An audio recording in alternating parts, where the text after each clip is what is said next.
देखिए, खेला तो होगा ही। अब सरकार बचती है तब भी मैं उसको खेला ही मानूंगा कि पलटू राम बच गए, उनकी सरकार बच गई। गिरती है तब तो महा खेला हो जाएगा। देखिए, है क्या कि देश का जो लोकतंत्र है ना, बहुत मतलब अब मैं क्या कहूँ, रसातल में जा रहा है। कहने के लिए मतलब किताबी बातें हैं कि भारत दुनिया का सबसे बड़ा लोकतंत्र है और हज़ारों साल पहले लिच्छवी का गणतंत्र इसी देश में हुआ, वगैरह वगैरह, जो बच्चों को पढ़ाया जाता है स्कूल में। पहले तो पलटू राम को महागठबंधन से तोड़ के एनडीए में लाया गया। उसके बाद देखिए क्या हो रहा था बिहार में कि कांग्रेसी विधायकों को तोड़ने की साजिश कर रहे थे भाजपा वाले और पलटू राम मिल के। तो कांग्रेस आला कमान को भनक लग गई, तो मल्लिकार्जुन खड़गे ने सबको पहले दिल्ली बुलाया, अब दिल्ली से हैदराबाद भेज दिया। हैदराबाद तेलंगाना की राजधानी है, तेलंगाना में कांग्रेस की सरकार है, तो वहाँ तो इन लोग की दाल गलेगी नहीं। वहाँ कांग्रेसी विधायक लोग चार मीनार घूम रहे हैं, बिरयानी खा रहे हैं। तो मतलब हम लोग बचपन में पढ़ते थे कि भारत कृषि प्रधान देश है, अब बड़े होकर लग रहा है कि नहीं, ये कुर्सी प्रधान देश है ना। यहाँ कुर्सी के लिए सब कुछ हो सकता है, लोग किसी भी स्तर पर गिर सकते हैं और बिल्कुल मतलब माफिया की स्थिति हो गई। इसलिए कल जो भी होगा, सरकार बचेगी, गिरेगी। और मुझे तो कहीं ये भी लग रहा है कि कहीं विधायकों में आपस में कुर्ता फाड़ होली ना हो जाए।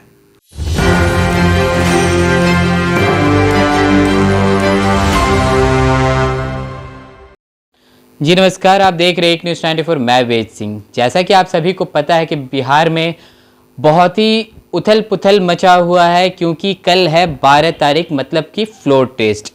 बहुत सारे सूत्रों के हवाले से खबर आ रही हैं कि बीजेपी के जो विधायक हैं उन्हें गया भेजा जा रहा है ट्रेनिंग के लिए। अब पता नहीं किस तरह का ट्रेनिंग हो रहा है। और दूसरी तरफ अगर देखी जाए तो तेजस्वी यादव जी अपने घर पे ही विधायकों को हाउस अरेस्ट कर लिए हैं, ऐसा भी सूत्रों के हवाले से खबर आ रहा है। तो इन्हीं सब तमाम मुद्दों पे बातें करने के लिए आज हमारे साथ पूर्व आईपीएस ऑफिसर अमिताभ दास जी मौजूद हैं। सर, पहले तो स्वागत है आपका। जी धन्यवाद आपका, थैंक यू। सर, जैसे कि अभी बिहार में इतना उथल पुथल मचा हुआ है, कल 12 तारीख है जिसपे सभी की निगाहें हैं, तो क्या लगता है सर कि कल कुछ बड़ा खेला होगा या नहीं होगा?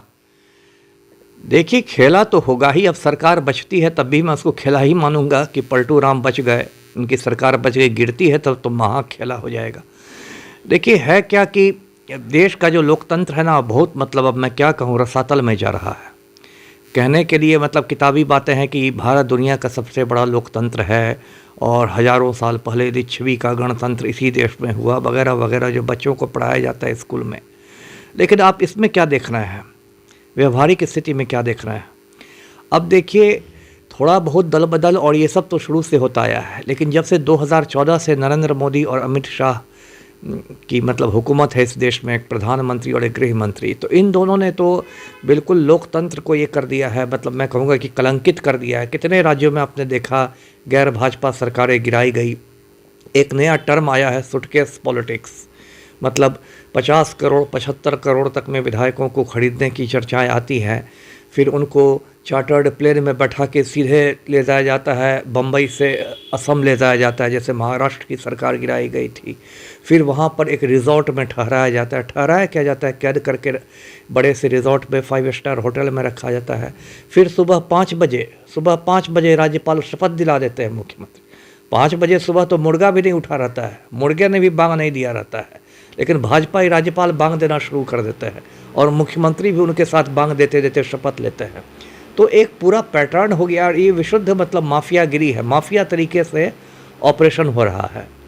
भले ही लेकिन गोदी मीडिया ने इसको माफियागिरी को चाणक्य की नीति का नाम दे दिया हो कि ये तो अमित शाह की चाणक्य की नीति है, अमित शाह की चाणक्य नीति। ये चाणक्य की नीति नहीं है, ये विशुद्ध माफियागिरी है।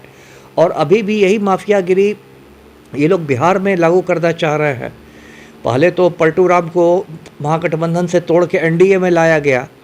उसके बाद देखिए क्या हो रहा था बिहार में कि कांग्रेसी विधायकों को तोड़ने की साजिश कर रहे थे भाजपा वाले और पलटू राम मिल के। तो कांग्रेस आला कमान को भनक लग गई, तो मल्लिकार्जुन खड़गे ने सबको पहले दिल्ली बुलाया, अब दिल्ली से हैदराबाद भेज दिया। हैदराबाद तेलंगाना की राजधानी है, तेलंगाना में कांग्रेस की सरकार है, तो वहाँ तो इन लोग की दाल गलेगी नहीं। वहाँ कांग्रेसी विधायक लोग चार मीनार घूम रहे हैं, बिरयानी खा रहे हैं, इनकी पकड़ से बाहर हो गए हैं। 19 में 16 विधायक पहुँच गए हैदराबाद। अब देखिए फिर इन लोग राजद खेमा में ये लोग सिंधमारी करना चाह रहे थे, कुछ राजद विधायकों पर डोरे डाल रहे थे। ऐसी चर्चा है कि अनंत सिंह की जो पत्नी है मोकामा की नीलम देवी जो विधायक है, वो शायद राजद के संपर्क में नहीं है।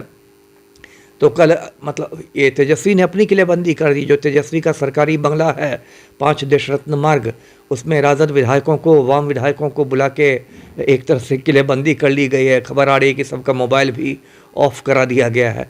तो उनकी अपनी किलेबंदी है। जो भाजपा के कुछ राम भक्त भी टूटने वाले थे, है ना, तो उनको भाजपा ने बोध गया भेज दिया है। अब बोध गया तो ज्ञान की धरती है ना, वहाँ गौतम बुद्ध को ज्ञान प्राप्त हुआ था, तो वो वहाँ राम भक्त ज्ञान प्राप्त करके कल लौटेंगे।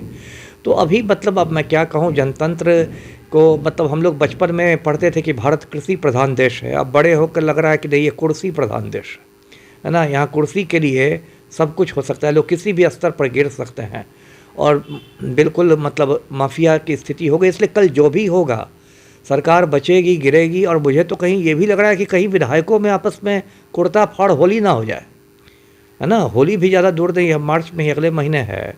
तो जिस तरह का तनाव लग रहा है दोनों पक्षों के बीच, कल स्पीकर के खिलाफ नो कॉन्फिडेंस मोशन भी है, विधानसभा अध्यक्ष के विरुद्ध अविश्वास प्रस्ताव भी एनडीए ने लाया है और विश्वास मत के पहले उसी पर चर्चा होगी। और स्पीकर जो है अवध बिहारी चौधरी जी, उन्होंने भी इस्तीफा देने से इनकार कर दिया है, वो भी आर पार के मूड में है। तो मुझे तो अब मतलब आशंका इस बात की है कि हो सकता है कल एकदम कुर्ता फाड़ होली हो जाए विधायकों में।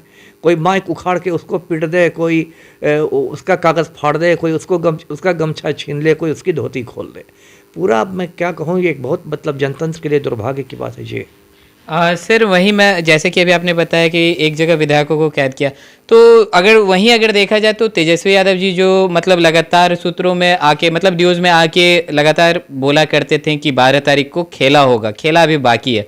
और वहीं देखा जाए तो वो अपने विधायकों को अपने ही घर में, और सूत्रों के हवाले से ऐसा खबर आ रहा है कि वो अपने विधायकों को हाउस अरेस्ट कर चुके हैं। तो इसके बारे में क्या कहना चाहेंगे, क्या खेला हो पाएगा या नहीं?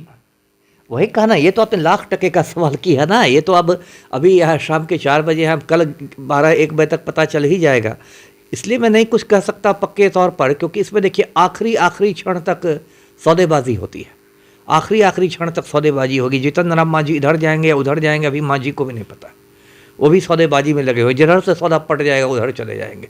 यदि उनका एनडीए से सौदा पट जाता है, कहा जाता है कि आपको राज्यसभा भेज दिया जाएगा, बेटा तो मिनिस्टर बन ही गया है, समधन को ये मिल जाएगा, साला को वो मिल जाएगा, तो मांझी जी चले जाएंगे उधर। उनको लगेगा कि नहीं इधर नहीं तो इधर आके सीएम बन जाएंगे। मतलब ये तो बिल्कुल एक जोक हो गया है। आखिरी क्षण तक लोग सौदेबाजी के चक्कर में। अब गोपाल मंडल के बारे में खबरें आ रही हैं कि वो एनडीए से सौदेबाजी कर रहे हैं कि भाई हमको भागलपुर से लोकसभा का टिकट दे दो और हमारे जो बेटे हैं, है ना, उनको गोपालपुर से विधायक का टिकट दे दो। ये जदयू वाले बहुत डायलॉग मारते हैं कि हम लोग परिवारवाद नहीं करते हैं, और ये कौन सा वाद है।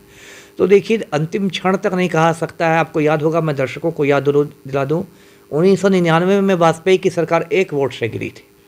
वाजपेयी प्रधानमंत्री थे और ऐसे ही लोकसभा में विश्वास मत आया था और उसमें 1 वोट से उनकी सरकार गिर गई थी। उड़ीसा के मुख्यमंत्री आकर उन्होंने वोट दे दिया था, क्योंकि वो सांसद भी थे तब सरकार गिरी थी। तो अब कल का जो दिन है वो बिहार के इतिहास में, मतलब अभी तो बिहार क्या पूरे देश की निगाहें बिहार पर लगी हुई है। तो देखना होगा क्या होता है, आप देखिए।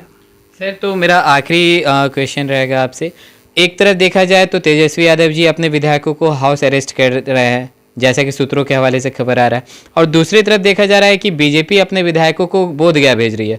तो बोध गया भेज रही है, तो सर बोध गया तो मतलब ज्ञान प्राप्ति की जगह है, तो वो किस तरह का ज्ञान प्राप्त कर देंगे हैं उनके विधायक? वो भी हाउस अरेस्ट ही है। यदि आप तेजस्वी के कदम को हाउस अरेस्ट की संज्ञा दे रहे हैं कि नज़रबंदी है, तो राम भक्तों को भी एक तरह से वहाँ नज़रबंद करके ही रखा गया है कि राम भक्त इधर उधर कूद के नहीं चले जाएं, है ना। भले ही उसको आपने एक अच्छा नाम दे दिया हो कि 2 दिवसीय कार्यशाला है, लेकिन इतना तो सबको अक्ल है, हम लोग को भी है कि हम लोग समझ रहे हैं कि ये कार्यशाला है, कि आपने उनको नज़रबंद कर दिया क्योंकि आपको लग रहा है कि कुछ भाजपाई लोग टूट सकते हैं। तो अभी सभी पार्टियों का मतलब ये ड्रामा है, फुल ऑन ड्रामा चल रहा है। अब देखिए कल क्या होता है, ये तो बहुत देखना महत्वपूर्ण होगा, क्योंकि यदि कल सरकार गिर जाती है तो उसके बाद फिर और हो सकता है पलटू राम विधानसभा भंग करने की सिफारिश कर दे, जबकि कायदे से होना चाहिए कि सरकार यदि कल गिरती है तो तेजस्वी यादव को न्योता मिलना चाहिए सरकार बनाने का। तो अभी आगे देखते रहिए क्या होता है जी। तो जैसा कि अभी आपने सुना, हमारे साथ मौजूद थे पूर्व आईपीएस ऑफिसर अमिताभ दास जी। इनका कहना था कि 12 तारीख को अभी कुछ कहा नहीं जा सकता है, क्योंकि बहुत बड़ा अभी उलटफेर हो भी सकता है और नहीं भी हो सकता है। इनका कहना है कि जो बीजेपी के विधायक जो बोध गया गए थे, वो ज्ञान प्राप्ति के लिए गए थे, अब पता नहीं किस तरह का ज्ञान प्राप्त करके वो वापस आएंगे। और दूसरी तरफ देखा जाए तो तेजस्वी यादव जी जो कि अपने विधायकों को खुद ही हाउस अरेस्ट किए हुए हैं, तो पता नहीं उन्हें किस बात का डर है और क्या पता 12 तारीख को कुछ बड़ा खेला होगा भी या नहीं। तो और भी ऐसे तमाम खबरें देखते रहने के लिए आप देखते रहे एक न्यूज़ 24। मैं वेद सिंह सहयोगी करण के साथ पटना।